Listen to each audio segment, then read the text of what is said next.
சொல்லின் தொகை கொண்டு உனதடி போருக்கு தொண்டு செய்யும் நல்லன்பர் ஏத்தும் உன் நாமமெல்லாம் எந்த நாவினுள்ளே அல்லும் பகலும் அவரும் படி நல்கு அரசவைய வெல்லும் பரம ராமானுஷா இதன் விண்ணப்பவே என்று பிள்ளான் அருள் செய்தார் அல்லவா. ராமானுஷரிடத்தில் வேறு என்ன கேட்க வேண்டும்?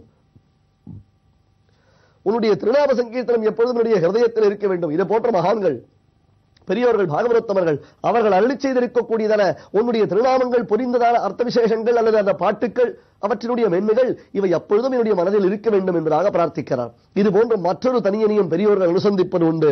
இனியல் குறை நமக்கு எம்பெருமானார் திருநாமத்தால் முனிதந்த 108 சாவித்திரி என்னும் நுண்பொருளை கனிதழ்ந்த செஞ்சொற் கலித்துறை அந்தாரி பாடித்தல் தான் புனிதல் திருவரங்கத்தமுதாகிய புண்ணியனே. முனிதந்த 108 சாவித்திரி என்னும் நுண்பொருள். 108 சாவித்திரி, அதாவது பிரபன்ன காயத்ரி என்று சொன்னோம் அல்லவா. 108 பாடல்கள் காயத்ரி மகாமந்திரத்துடைய அர்த்தமாக நம்முடைய திருவரங்கத்தமுதனார் அருளி செய்திருக்கும் பொழுது நமக்கு இனி என்ன குறை, நமக்கு இனி என்ன குறை என்று கேட்கிறார். அப்படி நம்பெருமானுடைய நியமனத்தின்படியாக திவ்ய பிரபந்த அத்தியன காலங்களில் அந்த திவ்ய பிரபந்தங்கள் எல்லாம் ஓடப்பட்ட பின்னர் இந்த ராமானுஜனுட்டந்தாரியை ஓதித்தான். ராமானுஜனுட்டந்தாரியை சேவித்து, சேவித்து என்றால் ஓடுதல் என்பதாக பொருள். சாம்பிரதாயிகமான வார்த்தைகளை நாம் அறிய வேண்டும். சேவித்து சேவாகாலம் செய்து என்றால் அவற்றையெல்லாம் நன்கு ஓதி அதன் பின்னர் தான் பாசுரங்களுக்கு ஒரு சாற்றுமறை செய்ய வேண்டும். சாற்றுமறை என்றால் என்ன? மறை என்றால் வேதம், அதை சாற்றுதல் என்பதாக சொல்லுவார்கள். அதாவது இத்துடன் இந்த நிகழ்ச்சி, இந்த திவ்ய பிரபந்த அத்தியாபனம், அந்த சேவா காலமானது அது முடிவடைகிறது என்பதாக காண்பிக்க வேண்டும். பொதுவாக ஆழ்வார்கள் தங்களுடைய பாசுரங்களை முடிக்கும் பொழுது கடைசி 2 பாசுரங்கள் தான் சாற்றுமறை பாசுரங்கள். நமக்கு புரிவதற்காக சொல்கிறேன். இதோ இப்பொழுது உத்தமமான மார்கழி மாசம். இந்த மார்கழி மாசத்தில் ஆண்டாளுடைய திவ்ய பிரபந்தங்களை சொல்லிக் கொண்டு வருகிறோம். திருப்பாவை என்னும் அந்த திவ்ய பிரபந்தத்தை நாம் பாடி வருகிறோம். அதில் மொத்தம் 30 பாசுரங்கள் என்றால் சிற்றஞ்சிறுகாலே வந்துன்னை சேவித்து வங்கக்கடல் கடைந்த மாதவனை கேசவனை, இந்த 2 பாசுரங்கள் தான் சாற்றுமுறை பாசுரங்கள். அதாவது நாம் பூஜைகள் செய்யும் பொழுது 28 பாசுரங்கள் திருப்பாவைகளை சேவாகாலம் செய்து பின்னர் பெருமாளுக்கு கல்பூரார்த்தி காண்பித்து அந்த சமயத்தில் இந்த 2 பாசுரங்களை பாடி அன்றைய தினத்தின் பூஜையை முடிக்க வேண்டும். சிற்றஞ்சிறுகாலே வந்துன்னை சேவித்து வங்கக்கடல் கடைந்த மாதவனை கேசவனை என்னும் 2 பாசுரங்கள். இது போன்ற ஒவ்வொரு திவ்ய பிரபந்தத்திற்கும் அந்த கடைசி பாசுரம் உண்டு. 2 தான். ஆனால் பெரிய பெருமாளாம் ஸ்ரீ ரங்கநாதனுக்கு ராமானுஜர் மீது கொண்டிருக்கக்கூடிய பிரேமாதிக்கத்தினாலேயும் சிஷ்டர்களான அந்த மகான்கள் அனைவரும் இதை பிரபன்ன காயத்ரியாக கொண்டாடி வருவதனாலேயும் ராமானுஜனுட்டந்தாரியை முடிக்கும் பொழுது மட்டும் நாம் 3 பாசுரங்களாக சொல்லி ராமானுஜனுட்டந்தாரியை முடிக்கிறோம். 106வது பாசுரம். இருப்பிடம் வைகுண்டம் வேங்கடம் மாலிருஞ்சோலையில் நும் பொறுப்பிடம் மாயனுக்கென்பர் நல்லோர் அவை தன்னொடும் வந்திருப்பிடம் மாயனி ராமானுஷல் மனத்து இன்றிந்த வந்திருப்பிடம் என்றன் இதயத்துள்ளே தனக்கில் புறவே. மாயனி ராமானுஷன் மனத்து இன்று வந்து இருப்பிடம் என்ன தெரியுமா? பெருமாள் இருக்கக்கூடிய ஸ்தான விசேஷங்கள் என்னென்ன? மின்மீது இருப்பாய், மலை மேல் இருப்பாய் என்று பாடுகிறார்கள். இருப்பிடம் வைகுண்டம் வேங்கடம் மாலிருஞ்சோலை. வைகுண்டம் பரமபதம், வேங்கடம் இதோ திருவேங்கடமாமலை எனப்படக்கூடிய திருப்பதி, மாலிருஞ்சோலை திருமாலிருஞ்சோலை, இப்படியெல்லாம் எம்பெருமான் வசிக்கக்கூடிய க்ஷேத்திரங்கள் அநேகம் உண்டு. பல திவிதேசங்களில் பெருமாள் வசிக்கிறான் என்று சொல்லுவார்கள். அப்படி திவிதேசங்களில் வசிக்கக்கூடியதான பெருமாள் அந்த திவிதேசங்களுடன் சேர்ந்து எங்கு வந்து இருக்கிறான் தெரியுமா? ராமானுஜன் இதயத்தில் வந்து வசிக்கிறார். இருப்பிடம் வைகுண்டம் வேங்கடம் மாலிருஞ்சோலையில் நும் பொறுப்பிடம் மாயனுக்கென்பர் நல்லோர் அவை தொன்னொடும் வந்திருப்பிடம் மாயனி ராமானுஷன் மனத்து.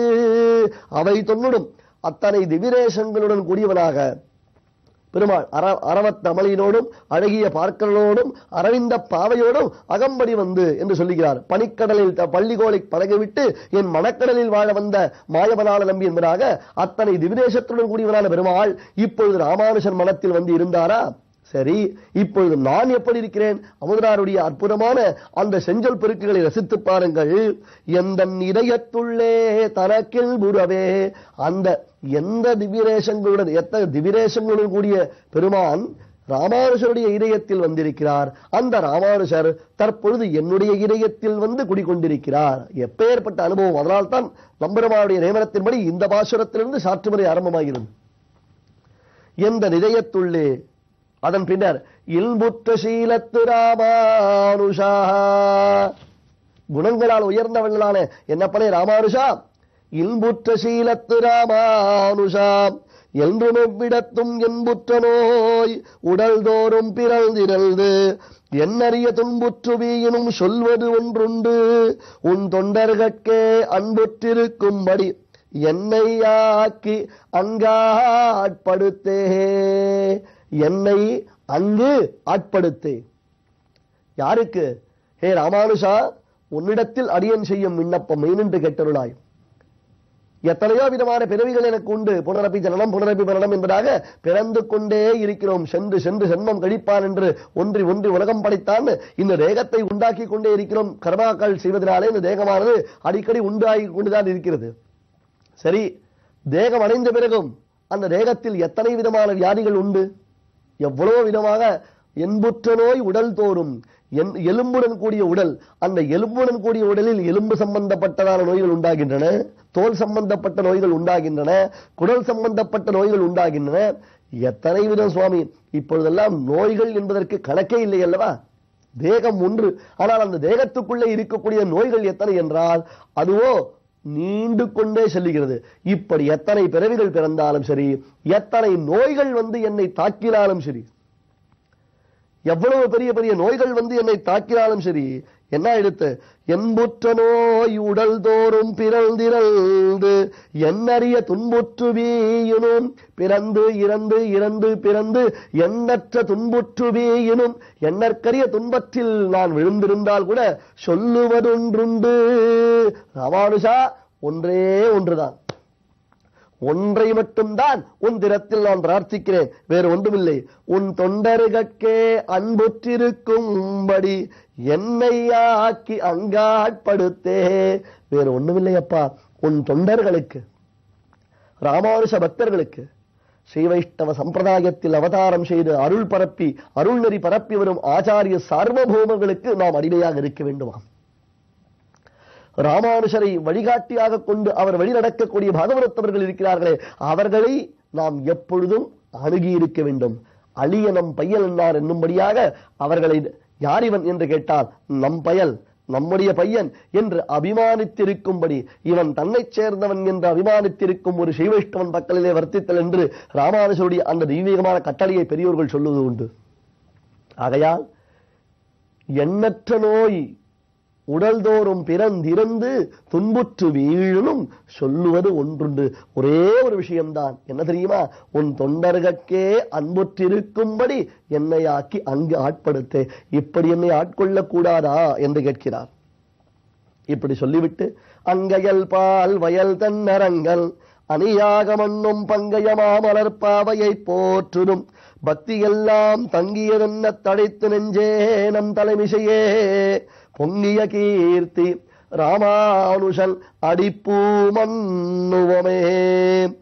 மனசே, மேன்மேலும் ஓங்கி ஓங்கி விளக்கக்கூடியதான உயர்ந்த புகழை உடையவனான அந்த ராமானுஷன், அவருடைய அந்த திருவடி தாமரைகள் இருக்கின்றன, அதில் தான் பகவத் பாகவத எல்லாருடைய கடாட்சங்களும், அதில் பக்திகள் யாவும் அதில் குடிகொண்டிருக்கின்றன.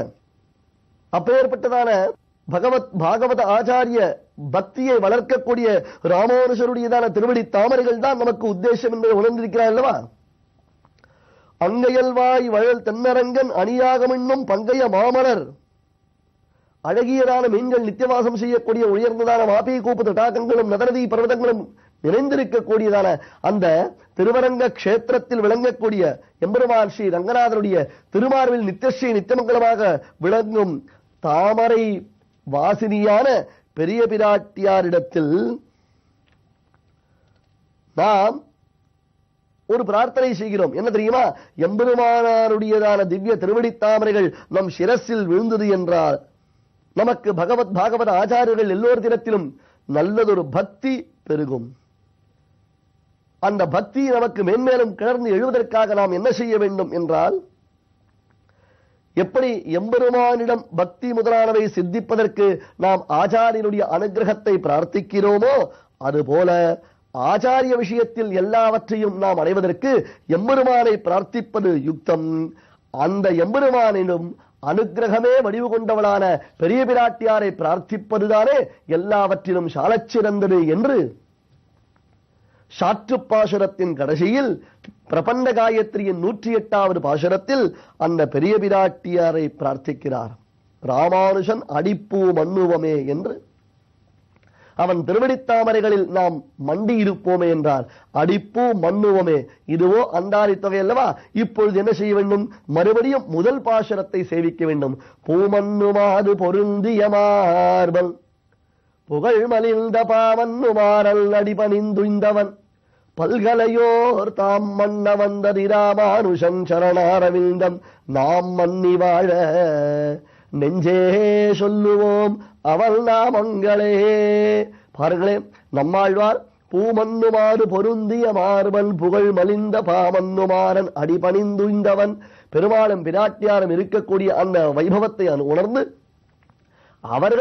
அவர்கள் திருவடியில் இருக்கக்கூடிய சுவாமி நம்மாழ்வாருடைய திருவடி தாமரைகளாய் விளங்கக்கூடியதான அந்த ராமானுஷன் மகான்கள், சாஸ்திரஜர்கள், வித்வான்கள், பண்டிதர்கள், பாகவதத்தவர்கள் எல்லோரும் யாரை கொண்டாடின? பல்கலையோர் தாம் மன்ன வந்ததி ராமானுஷன் சரணாரவிந்தம் நாம் மன்னி வாழ நெஞ்சே சொல்லுவோம் அவன் நாமங்களே. நெஞ்சமே அவருடைய திருநாமங்களை சொல்லுவோம் என்று முதல் பாசுரம். இது அந்தாதி தொகையில் வருவதனாலே அப்படி சேவிக்கப்படுகிறது. இப்படியாக இந்த ராமானுஷ நூற்றந்தாதிக்கு பிரபந்த காயத்ரிக்கு மகான்கள் அழகான தனியன்களை இட்டு கொண்டாடுகிறார்கள். பெருமானின் நியமனத்தினால் 3 பாசுரங்களை சாற்று பாசுரங்களாக சேவித்து மறுபடியும் அந்தாதி தொகையினாலே முதல் பாசுரத்தை சேவிக்கிறோம். நாமும் நெஞ்சே சொல்லுவோம் அவன் நாமங்களே என்று ராமானுஷா ராமானுஷா என்று சொல்லிக்கொண்டே இருந்தால் நமக்கு என்ன குறை? ஓர் அறிவிப்பு.